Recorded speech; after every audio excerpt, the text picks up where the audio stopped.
Cette émission vous est présentée par le Centre du VR Saint-Nicolas, plus fort que jamais, et ProLite pour voyager léger.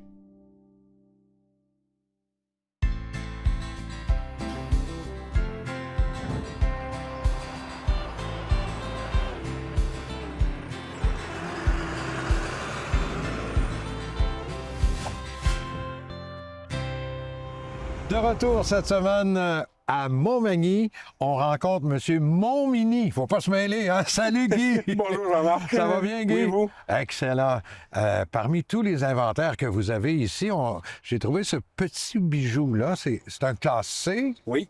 C'est Four Winds, hein? Oui, Four Winds. OK. Four Winds fabriqué par Thor, un 28A. C'est encore un tort. Oui, c'est encore un Thor. Et c'est une excellente qualité, soit dit en Oui, passant. oui. La caractéristique importante que moi j'ai remarqué, en tout cas, c'est qu'il n'y a pas d'extension, ce qu'on appelle les slide-out. Il n'y en a pas là-dessus. Non, il n'y en a pas. Puis ça nous permet d'avoir le lit dans le même sens que le motorisé, puis que le lit reste fait en permanence. Ben oui, on peut y accéder continuellement. Continuellement des deux côtés. On peut accéder aux toilettes, à la chambre à coucher. Au motorisé en entier. En entier. En tout temps. Alors donc, parle-moi un petit peu, c'est sur quelle motorisation on est avec celui-là? On est sur un châssis Ford avec le nouveau moteur 7,3 litres à essence. Beaucoup plus économique, c'est un V8 qui remplace le V10. Puis avec des caméras latérales de chaque côté, caméra arrière allumée en permanence si on veut, génératrice, panneau solaire, un motorisé complètement autonome. Oui, puis il est vraiment bien équipé aussi. Je regardais les électroménagers. Il y a tout ce qu'il faut là-dedans. Là. Il y a tout ce qu'il faut. Il y a réfrigérateur, congélateur, le poêle, le four, puis blanc de chat à l'extérieur avec une petite glacière, des coffres immenses. Ça c'est pratique, ça. Il y a beaucoup de personnes qui aiment, moi j'appelle ça une petite cuisine extérieure. C'est ça aussi, oui. Il y a la plancha pour faire cuire. Il y a un petit... glacière aussi, oui, là? Une glacière qui se collecte en glacière ou en frigidaire. Ah oui? Elle fait les deux, oui. Elle fait les deux. Oui. J'ai une table à l'intérieur du motorisé dans les coffres pour mettre à l'extérieur, pour camper à l'extérieur puis faire nos petites choses sans traîner autre chose. Là. Wow. Mais dis-moi, ça c'est un des classés sur lequel je m'étais arrêté, là, mais vous en avez beaucoup des classés? Oui, on a quand même une belle inventaire. On part du 21Z aller au 28Z. Avec des plans de plancher différents. Des plans de plancher différents, des extensions, pas d'extensions, plus équipés, moins équipés. Quand même une belle inventaire. Un bel inventaire ici de classe C. Oui. C'est vraiment l'idéal parce que si on pense à la capucine en haut, c'est là qu'on peut coucher les enfants, entre autres. Hein? Oui, on peut coucher les enfants, on peut s'en servir de rangement. Il y a quand même beaucoup d'utilité. Puis généralement, on peut coucher 6 personnes à l'intérieur de ça? Celui-là couche 8. Il couche 8? Il couche 8. 8 personnes à l'intérieur? Il couche 8 puis il voyage 8. Ah oui? J'ai 8 ceintures de sécurité à l'intérieur. Ça, c'est important dans les VR parce que souvent, il y a des gens qui... il y a beaucoup de monde dans un VR, mais ils n'ont pas tous des ceintures de sécurité. Ouais. Hein? On peut voir ça, Guy, j'imagine, sur ton site Internet. Est-ce qu'il est là sur le site? Oui, il est là sur le site Internet, le numéro de stock 3692, puis il est disponible... OK. Puis le site, c'est quoi? C'est Centre du VR? centreduvr.com. Centreduvr.com, on peut voir ça. Oui. Mais l'idéal, c'est de venir te voir ici à Montmagny. Ben hein? oui, c'est sûr. Alors, Guy Montmini à Montmagny au Centre du VR. Merci beaucoup, mon Guy. Bien Merci, gentil. Jean-Marc.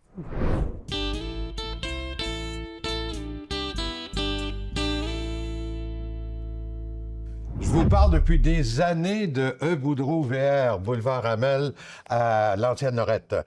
Marco, que vous connaissez. Bon matin, Jean-Marc. Mon spécialiste dans tout. Marco, E. Boudreau VR, c'est une entreprise extraordinaire, mais familiale aussi. C'est une grande famille, en fait, oui. C'est ça. Tu sais, Jean-Marc, on était en nomination les 2 dernières saisons. On était en candidature pour le concessionnaire de l'année au Canada. Malheureusement, on n'a pas remporté. Mais là, je t'annonce en primeur qu'on est maintenant, pour la 3e année consécutive, le choix du consommateur sur la Rive-Nord dans le domaine du VR. Fait qu'on en est très fiers.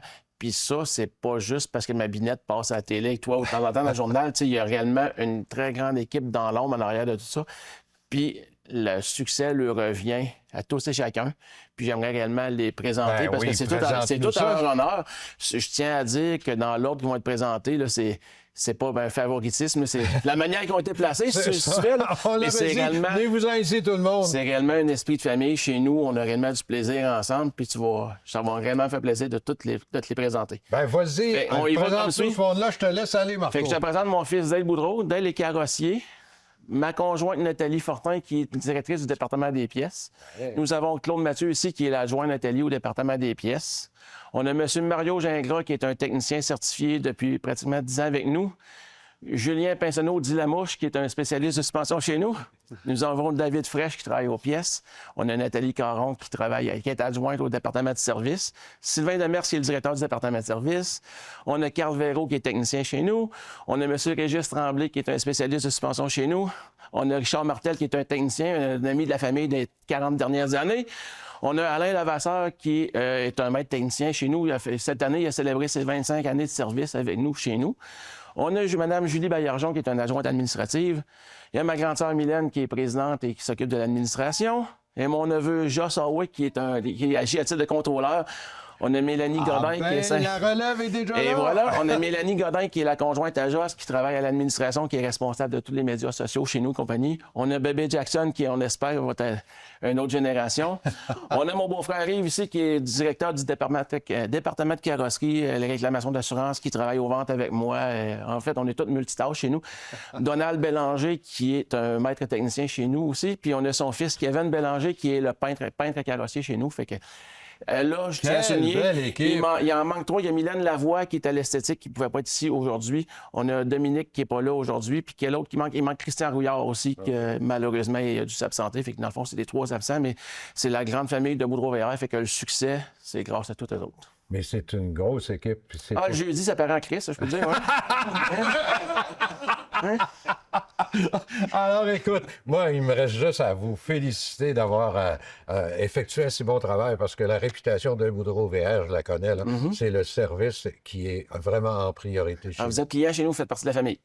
Et tu as aussi maintenant des nouvelles marques. Tu as du VR, tu as du motorisé aussi. On va un petit peu de motorisé. Je te dirais, là, on a ralenti avec des tarifs. Là, mais on se spécialise beaucoup plus en caravane portée canadienne. Là. La caravane portée canadienne. Oui, canadienne. Très important. Oui. Marco, félicitations. Merci, Vous avez Jean-Marc. vraiment, vraiment une belle équipe chez Boudreau VR. Allez voir ça sur leur site Internet. Puis n'hésitez pas à vous arrêter sur le boulevard Hamel à l'Ancienne-Lorette.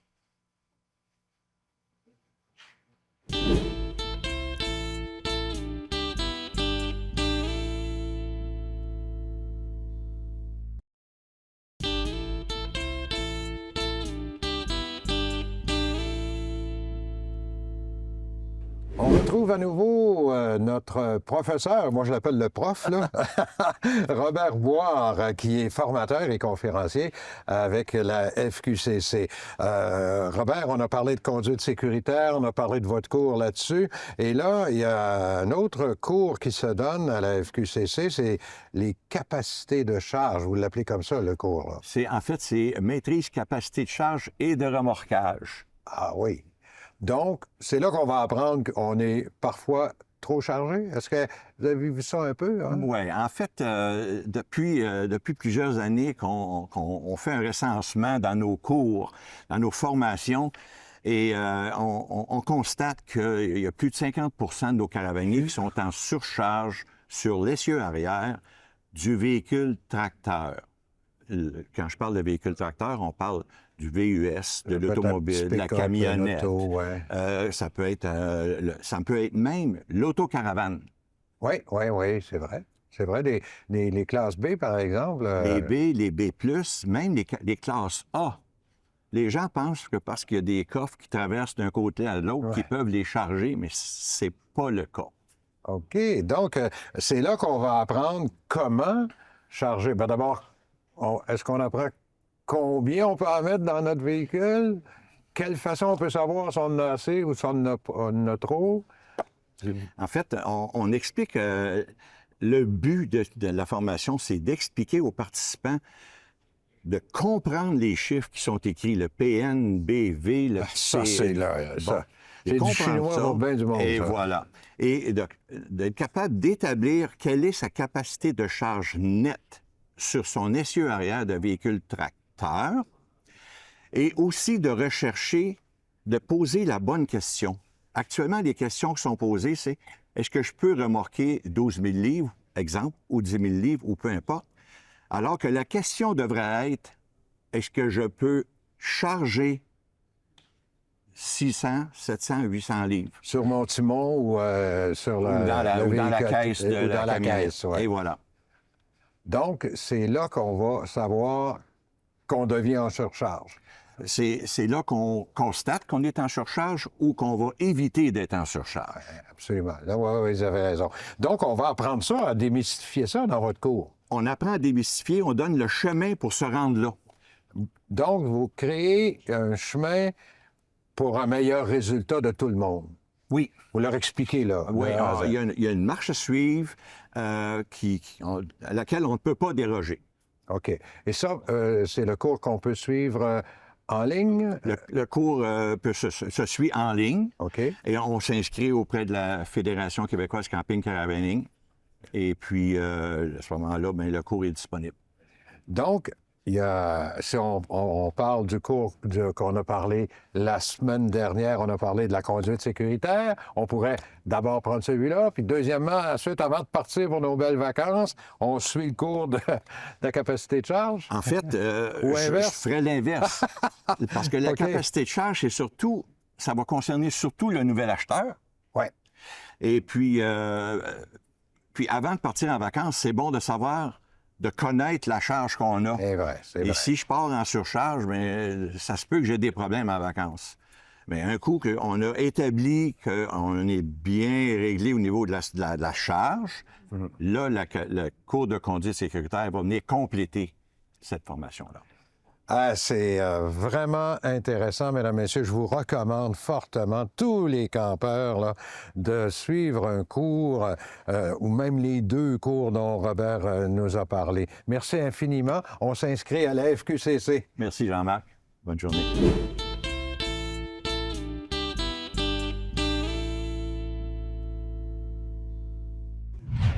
On est prêt, on part en camping en fin de semaine, mais il y a des vérifications qu'il faut faire avant de partir. On rencontre Jonathan Beauvais, lieutenant. Salut. Contrôleur routier, évidemment, avec la SAC. Jonathan, il y a plein de vérifications. Moi, je vois des gens là, qui partent avec leur roulotte. Ils l'accrochent. Merci, on part.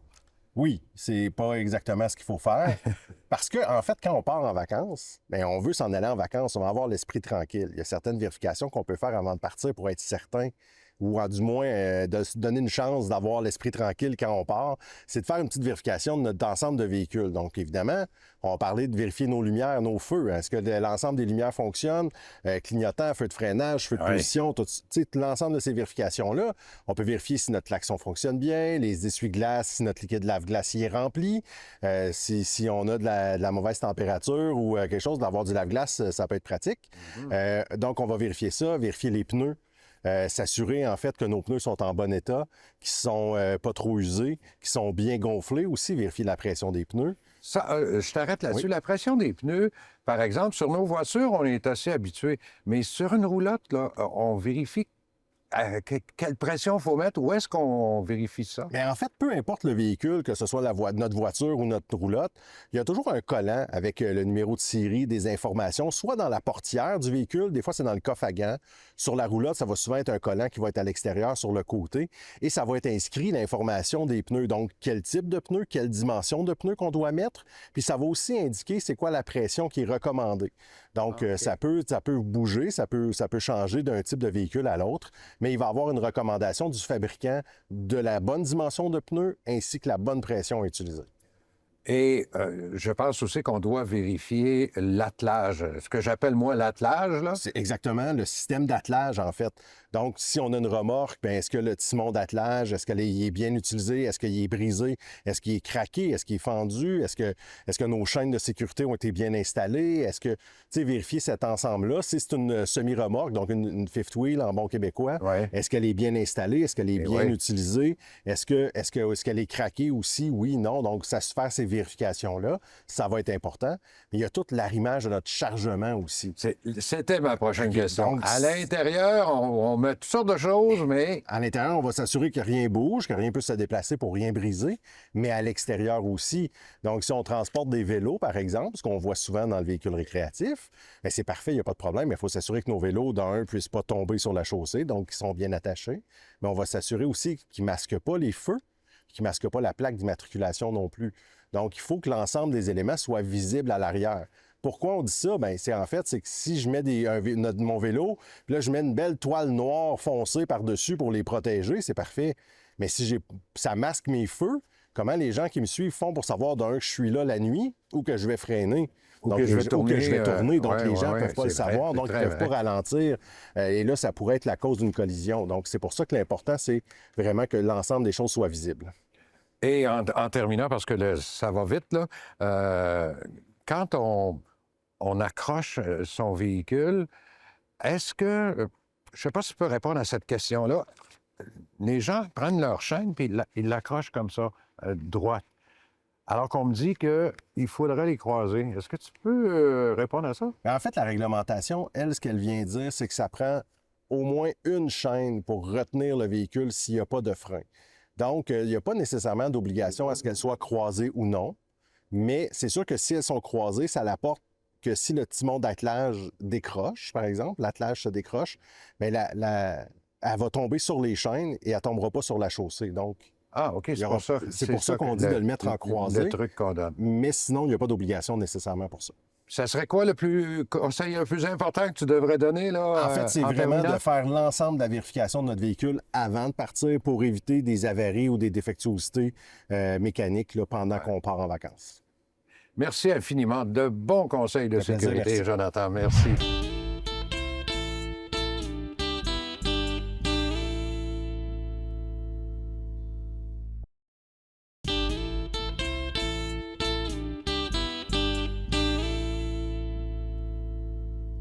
Je me suis fait une nouvelle amie cette semaine, puis elle m'agace pas, puis elle est gentille avec moi. Ouais. Et je rencontre son maître. Elle est jeune encore. Elle n'a pas tout compris. Steve Ross. Salut, Steve. Bonjour. Ta mascotte, hein? Oui, c'est au bureau. Elle travaille avec moi. C'est ma relève. Super. La petite Molly. Steve, c'est spécial cette semaine, mesdames et messieurs, parce que, comme vous le voyez probablement derrière moi, là, il y a des véhicules ici là, vraiment extraordinaires.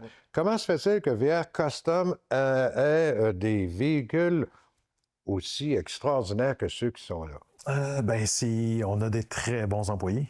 En ayant des très bons employés dans une période de l'hiver qui est tranquille, mais on se spécialise dans des choses spécifiques.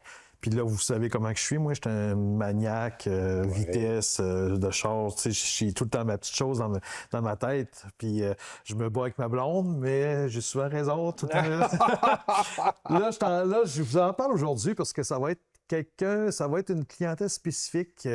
On va faire un char spécial pendant l'hiver. On commence à partir du mois de juin, aussitôt qu'il arrive de l'Europe. Je dirais que tous ceux qui sont là sont spéciaux. Oui, aussi, mais là, c'est un autre monde. Mais ça, qu'est-ce que je vous parle aujourd'hui? Ça va être vraiment une spécialité que je veux en faire entre 1 et 2 par année. Ah oui? Oui, ça va être. Puis je vais vraiment. Ils vont être à vendre. Vraiment, vraiment, là, ça va être à vendre. Je vais en garder un pour moi, ça va être un démo, mais aussitôt que vous en avoir un qui est en production, je vais vendre le démo, tout ça, pour montrer que le monde le touche. Mais c'est un auto qui va valoir, en ce moment, on parle d'une Mercedes 300 SL, des modèles dans les années 1955, 58, 61. C'est un auto avec les portes de goéland, qui appelle ça les portes de goéland, la Mercedes. C'est vraiment un beau véhicule que le monde ne connaisse pas beaucoup. Mais sur le marché, en ce moment, ça va donner raison à ma conjointe que je me bats avec pour dire, Gabé, ça va vraiment, c'est un autre monde. En 1955, ils en ont fait 2, le premier modèle. Il y en a un qui était vendu la semaine passée, 120 millions de dollars le char s'est vendu. Ils en ont fait 2 cette année-là, la première année. Il s'est vendu 120 millions. C'est l'auto qui s'est vendu le plus cher dans le monde, dans tout. Cool. Puis là, moi, ça fait déjà 1 an que je travaille sur ce marché-là pour faire cette voiture-là. Puis là, j'ai mon fil de verre qui s'en vient. J'ai le cobaye qui est là en haut, qu'on va aller souper avec, puis un samedi soir. Puis que Ça va être sa dernière ça va être sortie. sa dernière sortie, que le lundi, on va défaire le char pour remettre la nouvelle carcasse de la 300 SL sur un Mercedes déjà AMG. Puis on va modifier, puis ça va être... il va être plaqué, tout va être légal, tout va être conforme sur tout de A à Z. Ça veut dire que tu as pensé à le design? Oui, je l'ai fait en Tu plus. l'as fait faire sur mesure? Pour moi, élargi. Moi, je suis gars de resto, là, tu sais, il faut que ça soit... Non, mais c'est vrai que tu as besoin d'un peu plus large. C'est T'as mon tour, t'as mon tour. Mais c'est des muscles. Mais je voulais l'avoir beaucoup plus spécial que quand on va en voir un dans un encan à Barrett Jackson ou à Macomb, ils vont dire « Oh, ça, c'est Steve. » Ça, c'est ça. Là, je voulais vraiment qu'il soit spécifique. Puis c'est un véhicule qu'on va pouvoir vendre. Là, ça va valoir, je ne sais pas encore comment ça va, mais ça va être cher. Ça veut dire que là, ta carcasse est déjà, elle s'en vient Elle est en déjà train de prête, oui. ils l'ont tournée, Oui, elle est en ils train l'ont de- montée. Oui, elle est en train de se préparer. Le fibre de verre est en train de se faire. Là, il est fini, il prend le bateau vraiment d'ici 2 semaines. Puis dans le mois de juin, on va le recevoir. Juin, juillet, là, on va pouvoir commencer à travailler dessus. Mais ça va être... Est-ce que tu vas faire toujours cette marque-là, Oui, c'est Mercedes? vraiment- C'est celle-là. Tu vas te- C'est ce modèle-là. Seulement Oui, celui-là. ce modèle-là, je vais vraiment me spécialiser là-dedans. Je vais en faire, comme je vous dis, 1 à 2 par année, mais ça va être juste être ce véhicule-là. Parce qu'un original qui n'a rien été touché, qui est beau, qui est propre, dans des encans, ça se vend environ 3 millions, 3 millions 4. Ouais. Puis là, vu que l'autre, là, c'était le numéro 2 ou le numéro 1 en 1955, qui était la première fois, mais il s'est vendu à 120 millions. Je vous dis, c'est pour ça que je vais vous montrer des photos, là, vous allez voir, c'est capoté. Là, c'est un autre monde. Là. C'est correct. Donc bien que si tu me payais plus cher, je pourrais peut-être avoir accès à ça, mais... Ouais, 1 heure. OK. Une heure. C'est juste c'est cause que c'est le body que je n'ai pas confiance au driver. Steve, bon, J'agace, on s'est j'agace. assez Ouais, c'est taquiné pour ça cette que semaine. Cette semaine, c'était vraiment Ben, bravo, c'était vraiment un beau dada que tu as. un là, autre là. atout de VR Ah, Custom. ben, c'est vraiment extraordinaire. J'en ai pas vu comme ça à travers le Québec, Ah, en non. tout cas. C'est ça. Toi, vous avez de la misère avec la mascotte, avez des Oh, mascotte, Bon, elle me fait signe que c'est terminé. C'est elle, mon chronomètre. Oui. Je vous souhaite une belle semaine. Merci, bonne semaine, Merci, Steve. plaisir.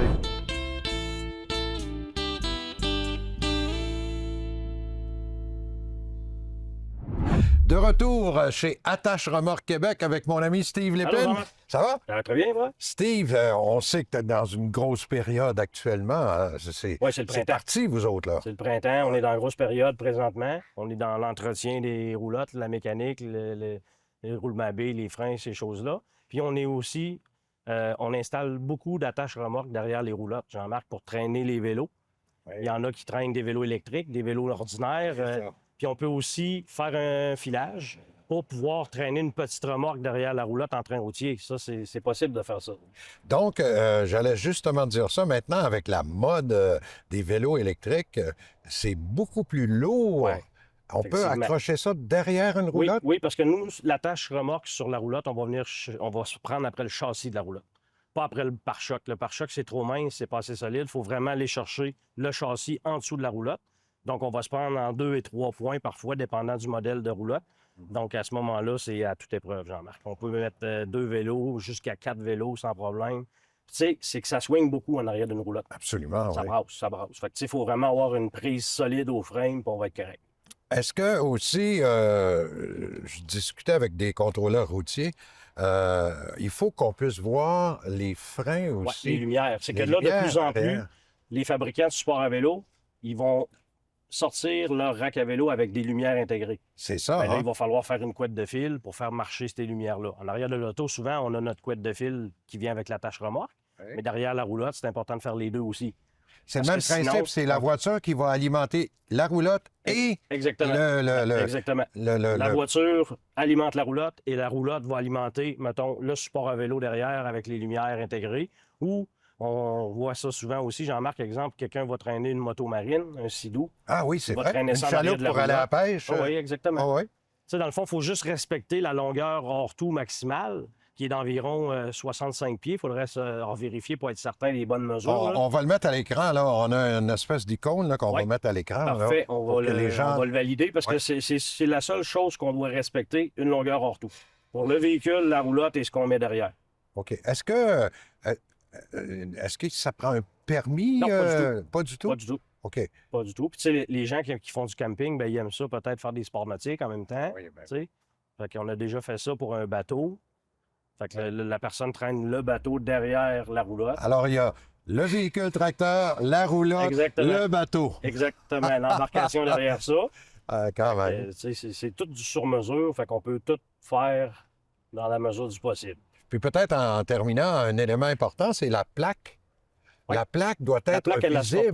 sera pas cachée. Elle. Ça dépend. C'est sûr, sur une tente roulotte, c'est un petit peu moins large, c'est plus étroit. Mais sinon, on peut la déplacer, la plaque, on peut venir la fixer C'est sur le ça, rack hein? à vélo. C'est sûr qu'en tout temps, la plaque, ça doit être visible, puis les lumières aussi. OK. Fait que si on part avec ça dans l'idée, on est confort. Et puis, moi, je recommande aux gens qui nous écoutent de voir des spécialistes comme toi, par exemple, ici, parce que c'est notre métier. vraiment un élément de sécurité, ça. Absolument. C'est notre métier. Fait que c'est important qu'on parte en toute sécurité. Oui. Pour vous, pour votre famille, pour les usagers de la route aussi. Oui. Il faut être bien attelé, c'est le cas de le dire, bien attelé. Il faut que la tâche elle soit solidement fixée. Après ça, aucun souci. Merci de ces excellents conseils de sécurité, Ça fait Steve. plaisir. À la prochaine! À la prochaine.